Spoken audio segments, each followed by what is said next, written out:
Well, hey, everybody. Welcome to No Reserve, part of the Hagerty Podcast Network. We're here to help you make sense of the enthusiast car market, whether you're buying, selling, or simply watching. Now, this week, we talk about a $50,000 Toyota pickup, a super sweet Benz factory race car, Freddie Mercury's actual Rolls Royce, and even a Chevy Chevette. Wait, a Chevette? What's that doing in there? Anyway, I'm Larry Webster. I'm editor of Hagerty Media. And I'm Dave Kinney, the publisher of the Hagerty Price Guide. All right. Between the two of us, we've got decades of experience buying, selling, and driving the cars we love. Plus, we're backed by the data of the Hagerty valuation tools. Hello, Dave. Hey, Larry, let's get into it.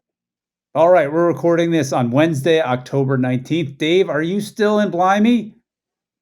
Yeah, I'm in the exotic wilds of Ireland right now, having a great time here with on actual vacation with my wife. So we're having a blast. Yeah, I know you're still always watching the car market. And let's just jump into our opening bid segment because the thing that's fascinating to me is this 86 Toyota pickup extra cab that's sold on Bring a Trailer. These Toyota pickups are mules, basically. They're work trucks. This one sold for almost 50,000 bucks, 48,000. I think when you see the photos, maybe you won't be surprised. I'm still surprised at this price. How about you, Dave? Yeah, I know, but it's a Back to the Future tribute car. So, and it comes with a hoverboard, I should say, because that's important.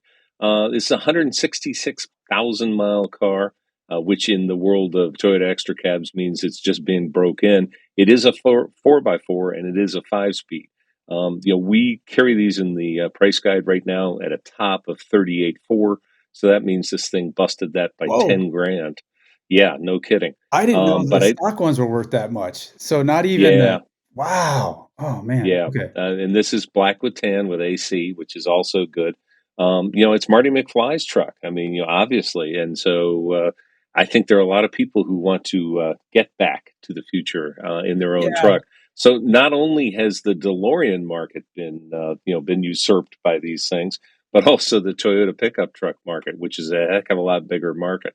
Oh my. But the interesting thing to me was during the exact same time frame, like as in last week, a 1985, that was an 86 Toyota extra cab pickup. This is not a 4x4. Sold for $55,000 at a Mecum sale in Lexington, Kentucky. This also a 5 speed. It's only got 10 miles on the engine rebuild, and for me that's like, ooh, I'd much rather have one with 1,000 miles than with 10 miles on the engine rebuild. But this one had a hoverboard, the Nike self-lacing shoes, and a Gray's Sports Almanac. So this is in the weeds for Marty McFly stuff. Yeah. Um, I mean, this but these this, things well, Dave, I could just jump in. These things, yeah, I get it. I don't get it, but I totally get it too. I mean, you remember that movie and in the 80s when Marty McFly comes back from the future and everything's changed and he opens the garage and oh my gosh, there's this awesome pickup. And I so remember wanting a Toyota pickup with these weird roll bars in the bed, which takes up a ton of space, right? It's totally right. And and the KC lights on top, all Yep, that stuff. yep, Yeah. yep. I mean, I actually owned a '92 Toyota, extra cab. It had the V6, it was a stick shift. I mean, they're so slow, and you sit on the floor. They're just they it's amazing how strong nostalgia is, and I think that is a theme throughout the classic car market, isn't it? Oh yeah, absolutely. I mean, who doesn't want to be? I mean, nobody wants to be Biff because at this point, Biff is polishing these things, right? So you want to be Marty McFly in this particular example. And we can always reference the Top Gear Toyota truck that they tried to kill by driving it into the surf, and the damn thing. It was a diesel, but the damn thing never stopped running. These are really, really rugged trucks, and they have a reputation. The reputation is worldwide, and it's a damn good one all the way through. So they're not bad trucks. It's just hilarious to see these things with 200,000 miles selling for $55,000 or somewhere Well, around but I that. mean, the trend is the '80s kids now have Yep. some money, and if I can go back to that time frame and remember how much I wanted one of these trucks, just like it, just like McFly's truck, and then be able to buy it now. It sounds like there's a fair number of folks that think the same way, and that's why we're seeing so many of these '80s cars go up in value, isn't it? Yeah, that's a big part of it is, nostalgia driven. You do realize that you just used, the Huey Lewis and the News, single from that, you said that if you could go back in time, so good job, Larry, I appreciate that. Yeah, the warning on this car, the Bring a Trailer car is you'd really want to check out, make sure there's no hint of rust underneath that paint because the one I had, I live in Michigan, it started to rust a little bit, maybe more than a little bit, and I ground it all off, and I tried to use the coating, and, oh, man, I just pissed the rust off even more, and it came back, like, on fire. Yeah. It's all the things they say about once you see the bubble, it means real trouble in a real hurry, and I think that's the risk in these, '80s Toyota's truck is that they're very delicate's the wrong word because you say they're very durable, but the sheet metal is very prone to rusting. I'm wondering when Toyota Heritage, if there is such a thing, is going to start reproducing the single cab and the extra cab bodies for these things, and so you can, just like with a Mustang or a bunch of other cars, you can buy a whole new body and start over. I wouldn't be surprised if we see it sometime. That's crazy, but it's true. Yeah, so you could consider those. I mean, I think where I'm coming at, where I'm landing is those two were pretty well bought. If you consider all the coolness of it, and it's 10 or 15 grand above the high estimate or the high price guide value for a Toyota extra cab pickup, that doesn't seem like terrible money to me. Am I wrong? Yeah.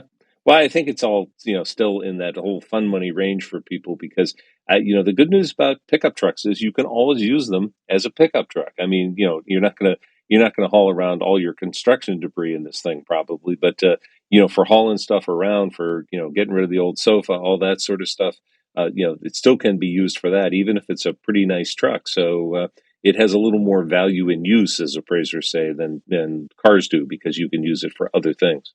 But So that's getting into the nerd weeds again, so yeah, my Toyota pickup was so dumb. The way I sold it was really dumb because what happened was this was like 4 or 5 years ago. Another neighbor borrowed it because when you got a pickup, everybody borrows it, and sure. he brought it back and he said, "Oh, the side window fell down in the door." I took the door skin off and I found that the rail that holds the glass had rusted. I was like, "Oh, great!" And I Ooh, got sick yeah. of fixing it, so I put it up on Facebook Marketplace. The rust was so thick on the chassis that the control arms had doubled in size. So I was thinking, "Who's gonna buy this thing?"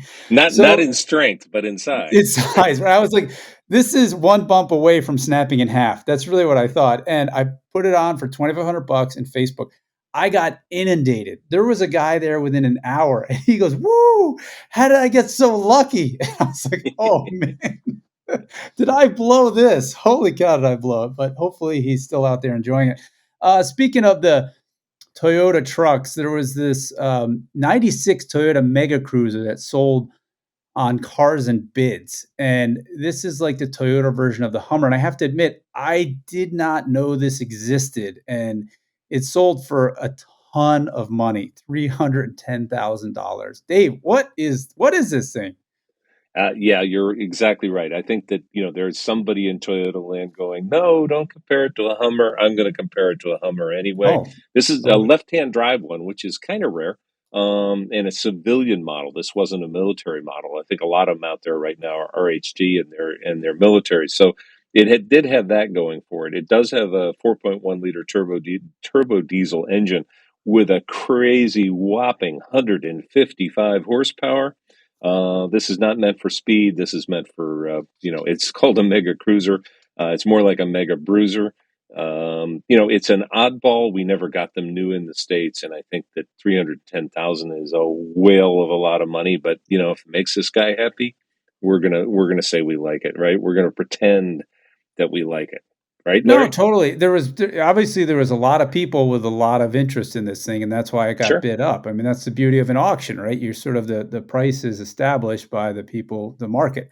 I mean, the Hummer comparison is so apt. Just look at the interior where you're sitting right next to basically the engine house, and Yeah. your passengers are so far away from the driver, which is just like a Hummer, which I drove one a couple weeks ago and was reminded how an odd they are to drive. But what's interesting to me is that we just published some stuff on Hagerty Insider that we lowered the price guide value for some cars. And again, this auction speaks to me that there's still people are still willing to spend a lot of money on their hobbies. Like they have it and they're spending it even though interest rates are going up and the car market continues to be very strong in a lot of pockets. You know what I mean? Yeah, and this is all about passion, Larry, as you and I both know. And so, some guys passionate about their Toyota Mega Cruiser, let them have it. It's great because it's what we do and what we enjoy and what we like. It's not my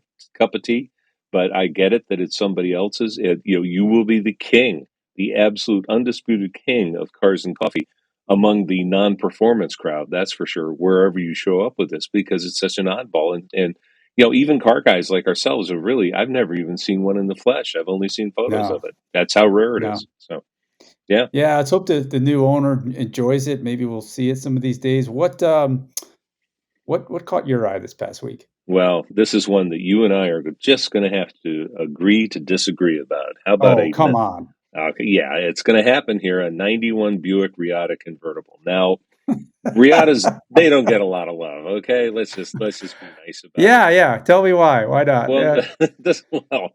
all kinds of reasons, but this one has 163 miles. It's a 91, which means it's not the CRT screen, the one that kind of, glowed in the dark and did everything, sang and danced until it broke and then it never worked again.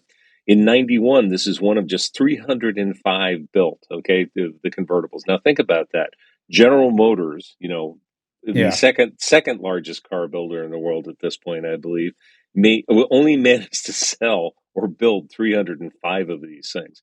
So with 163 miles in bright red with saddle leather interior, and this is the convertible, it sold for 38.5. Now they top out in the price guide at about 10 grand less than that at 27.4. So we got a new high on this thing, but it's brand new. Some people will not like it because it doesn't have that wild, crazy, unfixable screen. Or yeah, I'll be corrected. I'm sure there are people that Wait, fix it. Dave, well, I gotta stop you. You are not giving the CRT the love it deserves because Okay, okay. that was, in the late '80s, Oh General yeah, Motors, yeah. still a humongous, very, adept company in some ways, released the first touchscreen, right? Right. All the controls were via this, I guess about an 8-inch, touchscreen, and Yep. the graphics were pretty primitive, Yep. but it was a precursor to what is common today, and, I know they didn't work and they frequently flaked out, but, quick thing, I saw one at, Monterey this past summer, and it worked, and the guy let me try it, and it was clunky. I could see that it didn't work right, but holy smokes, I mean, I wonder if people really knew that they were seeing the future. I don't think they Lar- did. Larry, that guy had a friend standing next to the car, and he was controlling it remotely, with his iPhone. It really didn't work. I know, I'm kidding, but hey, for 38.5, it's a convertible. It's a talking piece. It has 163,000 miles. I think this was a great buy. Again, maybe not for Oh, me, but I think it was an awesome buy, even though it busted the price guide by 10 grand. So there you go. okay, let's talk substitution for a quick second. I mean, let's give the Riata the due it deserves. It was a beautiful shape, Yep. and, this was at a time when you weren't quite sure what the difference was between Buick and Cadillac, right? They were both sort of going for that American luxury, very comfortable.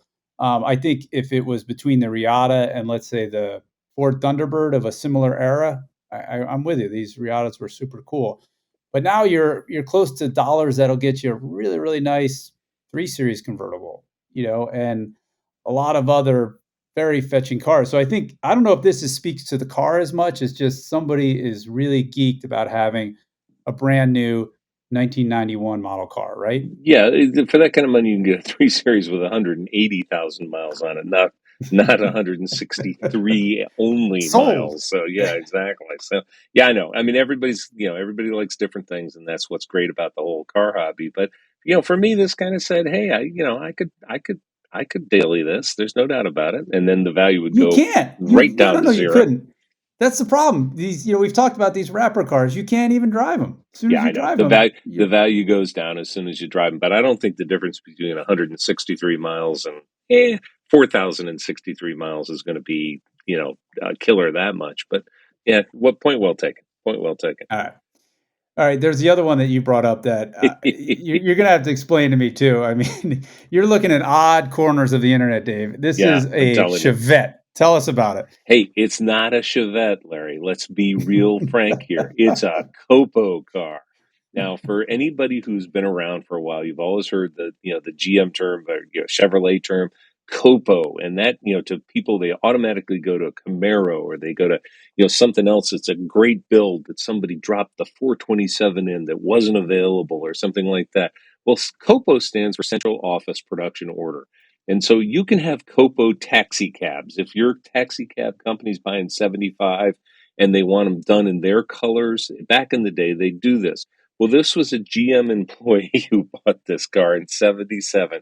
It's only got 4,964 miles. It's light blue with a white interior, and it's sold for $16,500. Now, that's got to be some sort of record for a Chevette. I get it. We don't even carry Chevettes in the price guide. We'll probably have to put them in there You're gonna now. have to fix that. Yeah, exactly. So we'll get everybody working on that right away, sir. We'll drop everything to get the Chevettes in there.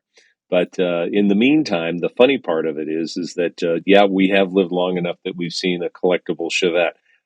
I remember I was telling you earlier, Larry, I rented one of these cars from Hertz in Fort Lauderdale, took it out, went about 10 blocks, turned around and went back. And I said, hey, this car has no brakes. And the guy at the Hertz place said, no, that's the way they're supposed to be. And I said, that's impossible. This thing just doesn't even stop. And, the point was that it didn't go fast anyway. And he said, here, take another one. And he gave me the keys and I drove it around the lot. Same brakes. I mean, it was just not a great car. But yeah, hey, whatever. Yeah, there's so much. I know I'm poking fun at the Chevette, but there's so much I find really interesting in this car story. Because back at that era, this is when General Motors still had so much capital, right? They could Yep. do everything. Yep. And, Yep. there's this discussion that they saw the Japanese, they didn't see the Japanese coming, but they clearly did, right?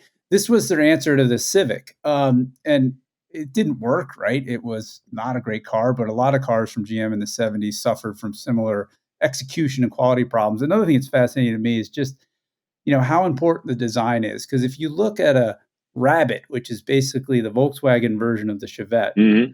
and designed by Giugiaro, and that Rabbit is a gorgeously crisp, well-styled piece of industrial design. Yep. Versus the Chevette, it kind of looks like a weird Opel Kadett, kind of clumsy, almost like a shrunken gremlin. And I just find it really interesting that General Motors knew they had a segment to fill. Yeah. It Yeah. just, like the Vega before it just had some struggles executing, which I think they've rectified, but back then they were still kind of a hot mess. If only they would have made a GTI Chevette, right, Larry? That would have solved everything. No, it wouldn't. But the other thing was that when back in the day, when you had one of these, you could walk around telling everybody you had a vet, not a Corvette, Right. but a Chevette. So Chevette. yeah, I there bet you go. that joke got played Yep. more than a few times. Oh, But more than a few. so Copo just simply means a special order that GM was accommodating back in the days, right? Yeah, exactly. And then, like I said, this was an ex-GM or a current GM employee who bought this, and I don't remember what the Copo thing was, but it could have been just an extraordinary amount of options that weren't available, with that color or in that model line or something like that. So it's basically, somebody pressed the override button on this thing just to, have this car made. So I mean, it's got a cool backstory. Every piece of paperwork is with the car, so we can expect to see this one at an AACA meet anytime soon, going for its senior national, which it undoubtedly deserves. So it's kind of fun for 16.5, you can own a show car. So what the heck, right? Yeah, fair enough, but I'll let you pine away for that No, thing. no, I wanna no, move no, on no, to no, no. Move fast. Let's go. Yeah, this was another fascinating sale. It was on Bring a Trailer. It was a '93 Honda NSX, but the big differentiator here was the special R version. Yeah. And it sold for, a record, it's gotta be a record, $305,000, I don't or actually almost I $306,000. don't think it's a Unbelievable. I think that's not a record. I think they've gone for more than that. This is one of just the 483 of the first gen R cars, and these are known as the Yeah, NA1 and the NA2. Acuras, and the funny thing is, in other markets, they're called Hondas. They're not called Acuras everywhere. So right. it's basically a Honda. This one is great because it's Brooklyn's green pearl with black Alcantara interior and just 38,000 miles on it, which is pretty darn low miles. RHD car. I'm thinking that I've seen one before. I've seen a couple before, and I'm thinking some of them have top 400 grand. They're real special. Now, keep in mind that the price guide doesn't have the R. We just we kind of stop at the level below that because these were not U.S. delivery cars. So price guide, if it was an NSX, it would top out somewhere around 140, something like that. So this is more than double that. It's an oddball, but it's a neat oddball and a really cool one too. You know what this speaks to me? Because the R version, it basically had the same motor as the regular version, and the car's lighter. Yep. It had different bodywork, better seats. A lot of stuff that was almost. I don't mean to be unkind, but more bolt on. And a really great NSX is just under 100 grand. So this is 3x that. What this tells me is like if I could find a really clean Integra Type R, I would be buying those like crazy because those cars were almost mechanically totally unique from a regular Integra, and maybe not as fast, maybe not as mid-engine cool, but it feels like more like a special version in terms of mechanical uniqueness. So this one is it's a little bit. I know maybe one bought sold for more, but it's kind of hard for me to understand. Am I Yeah, making yeah, sense? yeah. No, I get it. I get it. It's a real specialty item, I guess, is the best way to describe it. And this one, it is cool because it's an NSX, which a car that has really, really grown in popularity and will continue to grow in popularity. These first gen NSXs are kind of, they were boats against the current. They shouldn't have happened like they did. They did go down in value for a long, long time, and then when people realized, these things were I'm going to say it to a Ferrari owner here.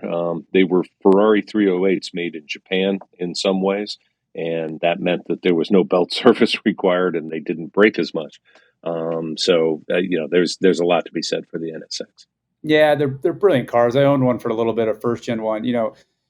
One thing I don't know if most people understand, the first gen didn't have power steering. Mm-hmm. And it was this great the steering was a little slow in terms you had to turn the wheel a lot to make the car rotate, but you had fantastic feel. And quick story, these are they're made from aluminum. It's an aluminum unibody.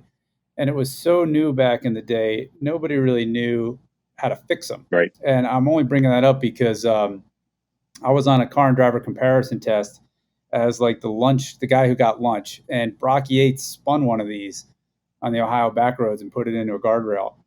And we brought it back. It was drivable. He just pranged the trunk. But I remember the estimate to fix it was 22 grand. Oof. And yeah, it was kind of a crazy thing. I know they figured it out by now, but it's easy to forget just how innovative these cars were back in the day. I So remember yeah, when Jag went all aluminum, they had special schools for body people, and they would train them specially. I mean, we think of it. Hey, look, my F-150 is almost all aluminum right now. yeah, So things I have mean, changed for sure. it went from kind of exotic into normal. So that's not surprising. Yeah, the last one I wanted to talk about, this was the 1954 Cunningham C3. It sold last weekend at the Broad Arrow auction, and it sold for 954,000. I think you mentioned that's about right in the range you'd expect one of these to go. I think what strikes me about these Cunninghams, considering the history of Briggs Cunningham, they're very American, they're Italian design and super rare. I just think in the classic car market, when uniqueness, story, history, usability, this thing checks all the boxes, and it feels like that's still a hell of a value for And such an interesting car. And You know don't what I mean? don't they get better looking every year? I mean, Oh, they do. like 15 years ago, I thought, it has such a 50s look, and kind of downgrading it. And now it's like, what a cool precursor to cars of the 60s and 70s, and kind of the way that the shapes happen and all that sort of stuff. And I love these stories about these guys who spend $1 billion to make $1 million, as the old joke goes, in the car business.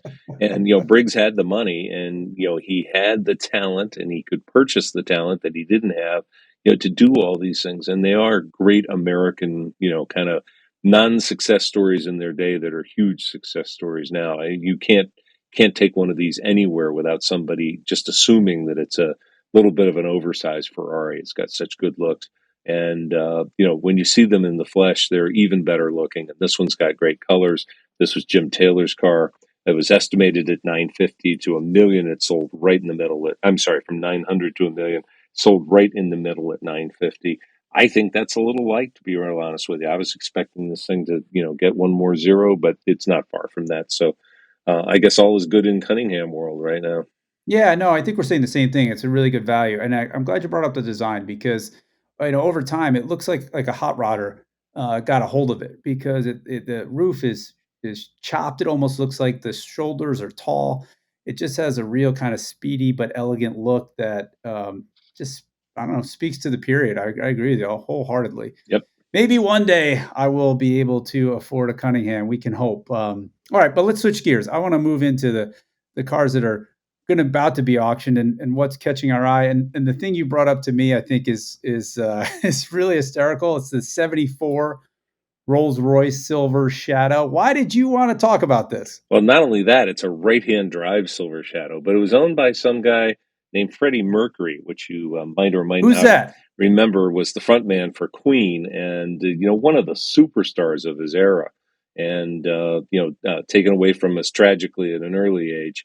This thing is just estimated at between 20 and 30,000 Great British pounds, so 20 to 30,000 pounds. That kind of tops out pretty close to 40 grand, I guess, something like that. Silver over blue leather. The warning is that it's needs recommissioning after extended storage, which for a Rolls Royce can mean expect to spend about what you spent for the car in recommissioning. Not always, but those brakes do not have a habit, and the hydraulics do not have a habit of fixing themselves when they sit. But what a piece of history! I mean, Freddie Mercury's. It was in the movie, and maybe not this particular car, but it showed him at the end going to visit his parents. In his Rolls Royce Silver Shadow. Full documentation. It really was Freddie Mercury's car. So we're into the whole celebrity value thing again, Larry. Yeah, I was curious because that price range is right about what the Hagerty price guide says these cars are worth, right? Yeah, we top out at 31.4 for the Yeah, 74. They are among Rolls Royces kind of, the nothing special car for a lot of yeah. people. I like them, always have, and I've owned one. I owned an 80, which was, I think, the last or second to last year. um, cool cars, but this is special because it will undoubtedly end up in a rock and roll museum somewhere or a rock and roll collection. One would assume because it's Freddie Mercury's, Yeah, and he Rolls owned Royce. it from 1979 till he passed, and I think, we watch these celebrity cars, right? The Monterey Broad Arrow auction had Sean Connery's, Aston Martin. Right? Anything with, that was in Steve McQueen's garage definitely commands a premium. So, it's a little tough. I think our range is anywhere from, like, 10 to 50% price premium for the celebrity ownership. Where do you think this one will hit? Yeah, I'm not expecting this to top 100,000 great. I keep calling them Great British pounds, just pounds, okay, just pounds. I'm not expecting it to top 100 grand, but 50, 60, something like that wouldn't be surprising. It depends on whether there's two Freddie Mercury slash Queen fans, in the bidding. It could go for more if somebody is that tribute guy who just always wants to have one, or has his own Queen tribute band. It would be a great car to have.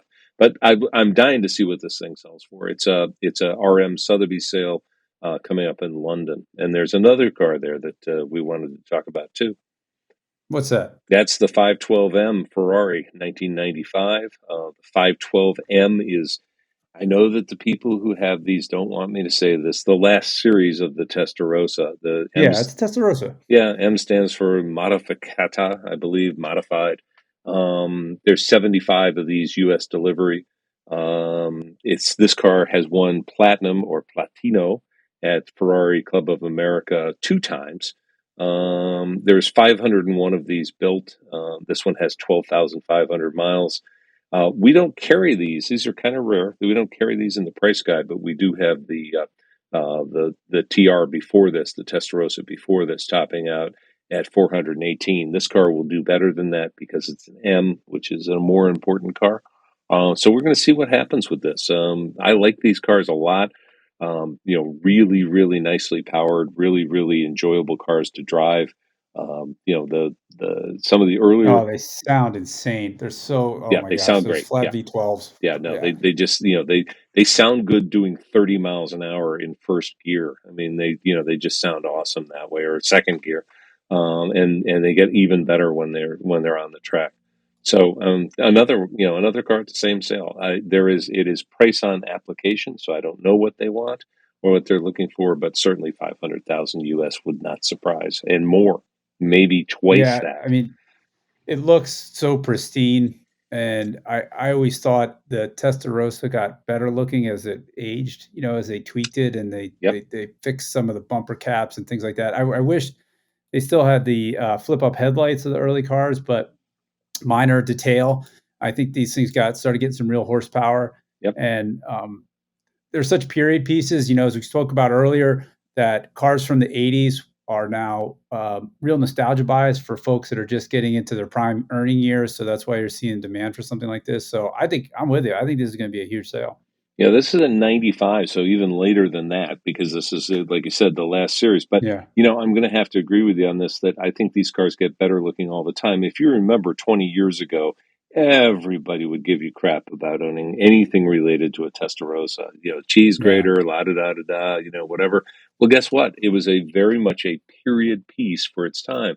Miami Vice, the final season, maybe the final two seasons, I don't remember because nobody watched the final two seasons of Miami Vice, but they substituted the fake Daytona for the real Testarossa, and it was almost like a cliche: the unconstructed, silk suit and the all white Testarossa. Don't make fun. You know you owned them. I'm sure you had the T-shirt under the jacket and you rolled up your sleeves. I know you did, Dave. What do you mean, did? I still do. Come on, man. Okay, speaking of special editions, the car that I'm really watching this week is a 1990 Mercedes-Benz 190e 2.5 16 Evo 2. This is for sale on Bring a Trailer. It ends in 8 days. It's already at 145,000 bucks, and it's going to easily double, Yep, if not more. yep, These cars were built the Mercedes-Benz 190e, the first ones were 2.316, and in conjunction with the BMW E30, these were built specifically so these cars could be raced in the Touring Car Championship in Germany, and they are I mean, if you love fender flares, wings on four-door sedans, these cars were so killer. I love that era. Love these cars. I'm just gonna have to stop and let you speak to the particulars because this thing leaves me breathless a yeah. little bit. It's 61,000 miles. I mean, if you looked up under Wikipedia, show me a picture of an evil looking 90s cars that that it looks like something that a superhero would own. This is it in an all black. It's absolutely this thing. I mean, it's got vents, wings, all kinds of design tricks on it, absolutely everywhere. They only built 502 of these things. Like you said, it's currently at a buck and a half, 145. It's going to go to 300 plus, undoubtedly. You have to know what you're looking for in these cars, and I would definitely vet everything about it to make sure that it's the right one that you want. This one really looks like the right one as well. And so far, Wait. What do you mean right one? You well, mean I like mean, just condition-wise or what? yes, condition wise, ownership Hmm. wise, where the car spent its life. These cars did not come into the United States when new; they were not legal cars. The Evo twos, and so they have very, very good build quality, and people really, really like them. But you're buying the history on this car as well as the car, and this one looks good. The Bring a Trailer community, which can be really, really tight with some of these cars that they don't like. So far, they're showing the love for this one. So yeah, we could. Yeah, it's super cool. I mean, this is the German version Trans Am, if you ask me, because you remember Yep. the muscle cars of the late '60s um, that so they wanted to be raced in the Trans Am series. The factories gave them special performance parts because they actually had to sell them in the dealers before they could race them. So that really meant some of these street cars were better performing than they would have been otherwise. And it's the same thing for these German sedans of the late '80s. The interesting thing to me is the Evo 2 is the highest or maybe the most valuable version of this car. The base ones, our friend Jason Camisa, who does those fantastic videos for Hagerty, he Hmm. has a regular 2.316 that I've driven. It's a terrific car, but they're attainable. at a far more reasonable dollar figure than these special versions. And I think what we're speaking to is the collectors, really, really want the lowest example versions that you can get. Oh yeah, yeah. You want the one in the the best spec for a lot of people. I'd be very very happy with Jason Camisa's car. I seen photos of it. I've never seen it in person, but the way he talks about it, and It's great. Jason does know cars really well, and to have him put his stamp on it means a lot to me because he's a good owner and a great driver and pretty darn good journalist as well. But anyhow, yeah, I love these things. There's never been a bad one to own in terms of, you can choose whatever 190E you want. It's just that the one we're talking about here at Evo 2, pretty much top spec you're going to find. Yeah, I think it's gonna be big. Speaking of Mercedes, and speaking of, let's call them Frankenstein cars that, I love these oddballs because I feel like you can get this one I'm about to talk about. I feel like you can get a lot of experience for outpaying top dollar. It's a G-Wagon, a 2002 for sale on Cars and Bids, and this one is super special or super weird depending on where you sit because it has a 6-liter General Motors V8 and a 6-speed manual transmission. It's a totally customized thing and really wild. Somebody's gonna get either something to pour money into every other day, or they're gonna get something fully developed, super cool. I'm not really sure which. You? Yeah, it's a CTSV powered G wagon. It's the G500, the LS2 V8 swap. It's currently, and there's a ways to go here, at $9,999. It's black with black. It's got over 222,000 known miles on it, and I believe the last owner said that he put 4,000 more on it. That's okay. The drivetrain also apparently had 170,000 miles on it, so you're not buying a new car here. Now, it did sell again, or did sell last time, also on Cars and Bids, for 36,469 in December of last year. And there is, to me, kind of a warning type of thing in here that the guy who owned it spent money on it in January, February, April, May, June, July, and August. Every year, I mean, every month that he owned it since he probably That's decided to put good. it up for sale. Well, it's good for you. I mean, it's good for the guy who buys it, but this could be, shall we say, an interactive purchase for the next person. Okay, Uh, I see that, somebody who's savvier than me will see all those bills and go like, "Oh, this thing's a money pit." Me, if I'm really into the car, I'll be like, "Oh, this is awesome. Somebody fixed all the problems. It's perfect. It's ready for me." Yeah. Well, it could be, and you don't know when that that fix matrix is going to end. So I don't want to speak to that, but it sold 36,469 last time around. I don't see it getting a lot more than that. It might not even make that 36. But as far as a driveway ornament, Larry, this thing would look great in anyone's driveway. It's a Well, G you wagon, know, man. the G-Wagons, they're hugely popular. I don't Oh know if yeah, you've seen that stuff about the G63s. They had a huge bubble oh in yeah, the value. Everybody wanted one for a while, and now brand new, they're 180 grand. I've spent a fair amount of time in these cars, and they're really, I mean, as you'd expect, they're built for off road. They're rough. They don't stay in their lanes. They're kind of noisy, not super comfortable.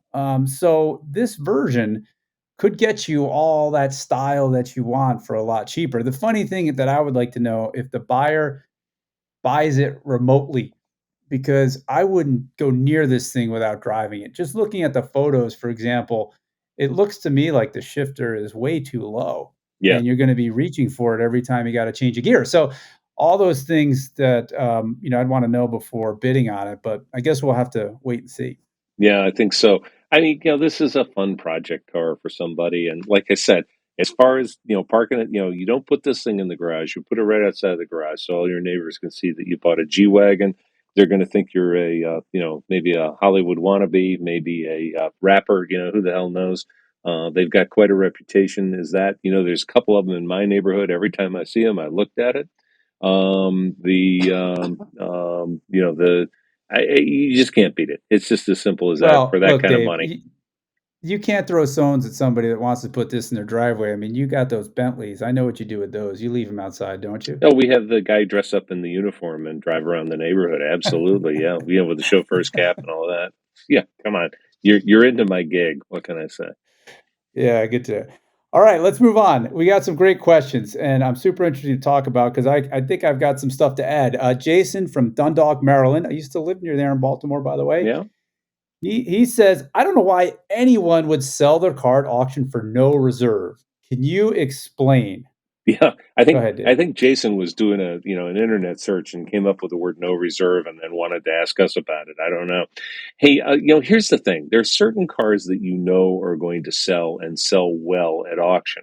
So, I mean, if you have a 300 SL Mercedes, you know that your minimum is going to be pretty darn close to X. Whether that X is 800,000 or $1 million or whatever, because there's a whole bunch of people out there looking to buy them. So that's on the high end. Ford Mustang would be on the lower end. You know that if you have a Ford Mustang convertible from 66, let's say, it's going to be, depending on the configuration and the shape and everything else, it's going to be 20,000, maybe 30,000, maybe even 70,000, something like that. So those cars you might want to put in with no reserve, because when people bid on no reserve cars, they know at the end of the auction, when the last time when the Mhm. hammer goes down, if their hand is in the air, then they own the car.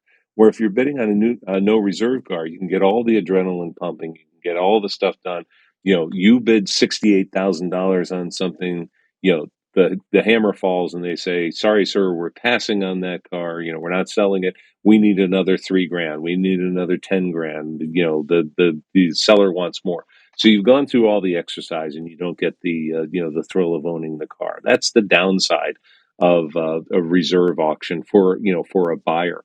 There's all kinds of reasons to be scared, of putting your car in no reserve. But if you have confidence in it, if you know the market well enough, if you've done your research, you should do pretty well. However, Larry, we all know we've been in an It's auction. risky. It's I risky. mean, it's risky. It's I mean, risky. from what I've learned being around this, no reserve means you're going to take like you said, the highest bid sells the car. The car is definitely going to sell. Yep. The big advantage, from what I can tell, is that it just creates more excitement Yep. around the auction. More people will be interested in it because they know, as you said, there's going to be a finish. Yep. So, how much more fun is that? So, what you want in an auction is to get as many eyeballs, as many of the right eyeballs, and you want them very excited about the car, so they're going to raise their hand and bid. And that, I think, is the main reason for no reserve. If you're an auction company, right, you want no reserve Oh yeah. because Yeah. you want more cars to sell, Yep. right? And you want to be known as a place where cars get bought. So, there is the risk there. I've done it both ways. I mean, I've really gotten burned at no reserve, but I just wanted to get rid of the car. I didn't care. So, Yep. yeah, pros and cons to it. Yeah, I think that you're right, and that's something I didn't touch on. Sometimes you're just tired of the damn car. I get it Yeah. no matter what, and it's like you took it 800 miles to an auction somewhere or something like that, and the last thing you want to do is drag the thing home. And so okay, so I lost 4 grand on it. I really thought I'd make 10. The difference between that is $14,000. I get it, but sometimes your first loss is your best loss, so you just go and buck it up and take it and do it. So there's all kinds of reasons that you don't want to do it. I say there's more reasons that you do want to sell it to no reserve. I'm basically a no reserve guy when I take a car to auction, and You are? I've lost. I've lost, believe me. But I it's didn't pick you as a dice roller like that, oh Dave. yeah, man. Woo, you're a Yeah, baller. take me to Vegas, buddy. I mean, I'm gone. So yeah, that's it. But I mean, there's your reasoning behind it, and Yeah. it's not for a lot of people. I get that, but if you Well, okay. One other way to look at it, right, as we talk about all the time, you just mentioned it earlier in the show, is that we're in this for the hobby. yep. We're not in it for business. Maybe you are. Sometimes you're in it for the business. Me, I'm in it for fun. I know it's going to cost me a certain amount of money every year. I budget for it. And then the ones I sold at no reserve, it is a fun ride, because you really don't know. And there's this whole mystery to it. And you're hoping it's going to do it and you get to watch it. And so anyway, maybe Jason, if that's a way to think about it, I hope it enhances your overall experience. Okay, Celeste from Austin, Texas. This is probably a question we get often, and she wants to know, how do I choose where and with whom to auction her MGA with? And Yeah. the MGA, right? That's the late 50s precursor to the MGB. Yep. Beautiful, beautiful little car. But as we talked about, the MGTD is worth, what do we say, 20,000, and it's going to be worth 20,000 for the Yeah. foreseeable future, Yeah, right? except for exceptional cars and, crazy Right. histories and things like that, yeah, and the MGA, there's a whole bunch of variations. There's coupes, there's convertibles, there's this twin cam. Mm. We did see one that was I think we had one a while ago that was LS swapped as well. It was I don't think it was LS swapped, but it did have some American V8 in it, Of course, which it is makes it crazy, better. I know, we do let's just do a section called, Dave, listen, you got to remember, a small block makes everything Oh better. yeah, It always yeah, does. absolutely, absolutely. So get that Austin Mini and put an LS in it. But anyhow, yeah, this is the perennial question. I mean, everybody asks this now. So the advantage of doing a sale, like an online sale, is that there's no transportation cost. It's the transportation is cost is borne by the seller. So instead of, like I just said, driving your car or taking your car 800 miles to the auction, for me, that might be like Indianapolis, something like that, because I live outside of DC, a little bit less than that actually. But so you don't have that expense. But there's certain auction companies that aren't going to want your car. There's certain ones that will. An Mm. MGA, unless it's a special car, is probably not going to go to a Highline catalog sale. It's not going to be at a an RM, a Broad Arrow, a Gooding auction unless it's an exceptional car, it has an exceptional Yeah. history, or was just a really really beautiful, no dollars spared restoration. So I mean that limits that on that end. From her standpoint, I would kind of look into seeing what was local. She was in Austin, so there's a couple of of course, Texas is 600 miles from one place to another place because it's so darn big. But you might want to look for something coming up that would be local, if you wanted to Yeah. take it to to an in-person auction. But that Well, Go ahead.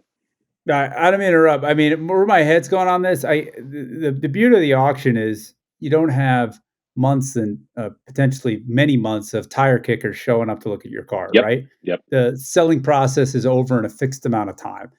But for an MGA, this one feels to me, and I want to run this by you, Dave. I don't know if it's an auction type car, unless there's something really neat about it. I feel like it's more like I'd be reaching out to the MG clubs or the British clubs and trying to find a buyer that way versus a general audience. Yeah. Does that make Yeah, sense to I you? think you're absolutely right. Her question was basically, where to auction it. My question should have Yeah, been, yeah. why would you want to auction it? Maybe you can just sell it locally. Like I think your suggestion is fantastic.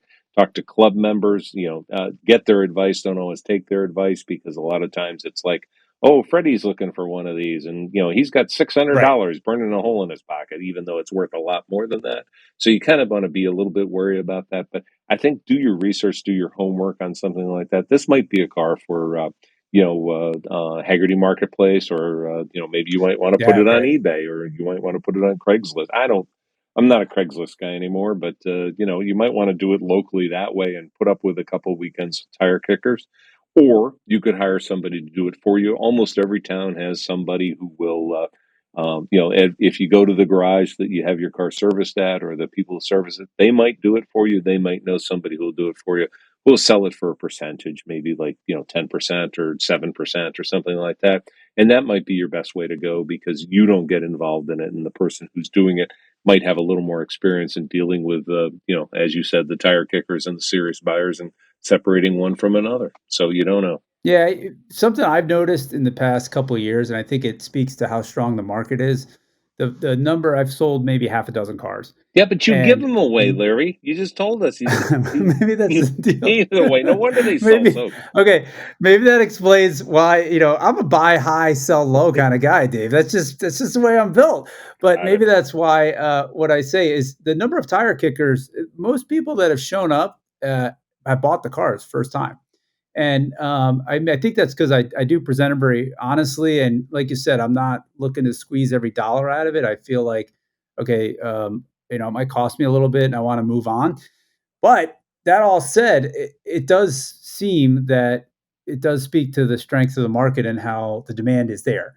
because a lot of folks they're thinking that, well, if I don't buy it now, somebody else is going to. Yeah, yeah. And they jump on it. So I guess I'm speaking more to the idea of searching out for the clubs. And like you said, the Hagerty classifieds as a way to sell this car maybe better than an auction, or at least to try. Yeah, I'm not going to disagree with you on that one. I think that unless there's something ultra, uber special about her car, something along those lines, then yeah, just go ahead and make a plan and execute the plan. I think, like you said, Hagerty Marketplace, any place that you can get it in front of a bunch of eyeballs for very cheap money, and take lots of pictures. That's real important these days. People now expect, back in my day, they want, 3 pictures were was spending a lot of money. Now 300 doesn't seem to be enough. So Oh, Dave, who you kidding? They didn't have cameras back then. We know. I know Come we on. had potatoes. We used potatoes, and we took photos with potatoes, and then we send them to someplace for special processing. And then a few weeks later, we get back this grainy image that looks something like a car. Yeah, I know. Yeah, right. The dinosaurs helped us with the processing. Yeah, there you go. You were good. Yeah. You had your ways. Yeah. Well, it's been a really fascinating week. Dave, do you have any final comments, or maybe actually let me go first, Yeah. because I think what I wanted to speak to is what we continue to see. There is some softening in some parts of the classic car market, but it still remains quite robust, in my opinion, even though we see these macroeconomic trends of higher interest rates, maybe housing sales starting to soften because of that. I don't see any big correction right now. Do you? Yeah, I don't think so for the either the fun cars or the real expensive cars so far. I think that, what happens is, when the economy gets tight for the last 20 years, what we've seen is that people put their money more into collector cars, which is Wow. great for us, don't get me wrong, but sometimes a little counterintuitive and a little confusing. We have some great stuff in the Hagerty Insider that is coming out in the next couple of weeks. I know that I've seen some of the articles coming up, and I think that that's the thing to do if you don't subscribe to this Insider, which is free and comes out every Sunday. I would definitely go to Hagerty and sign up for that.